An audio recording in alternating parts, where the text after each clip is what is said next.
LSM didanai asing, Prabowo kita singkirkan.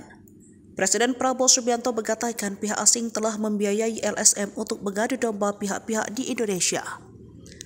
Dengan uang mereka membiayai LSM untuk mengadu domba kita, ujar Prabowo dalam pidato Hari Kelahiran Pancasila di Gedung Pancasila Kompleks Kantor Kementerian Luar Negeri, Jakarta Pusat pada Senin 2 Juni 2025.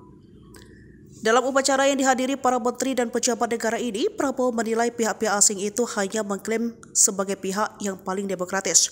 Mereka katanya adalah penegak demokrasi, HAM, kebebasan pers, padahal itu adalah versi mereka sendiri, ujar Prabowo. Dia mengatakan pihak asing sudah datang ke wilayah Indonesia ini sejak ratusan tahun silam. Pihak asing itu kemudian mengadu domba sampai saat ini.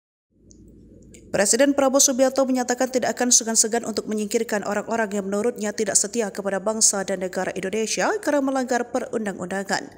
Prabowo menyatakan ia tidak akan pandang bulu dalam menyingkirkan orang-orang tersebut, apapun asal-usul partai politik, keluarga, dan suku mereka.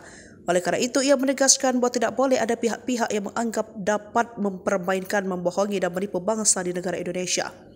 Ia juga menekankan tidak akan ragu untuk menindak orang-orang tersebut dan negara punya kekuatan untuk melakukannya.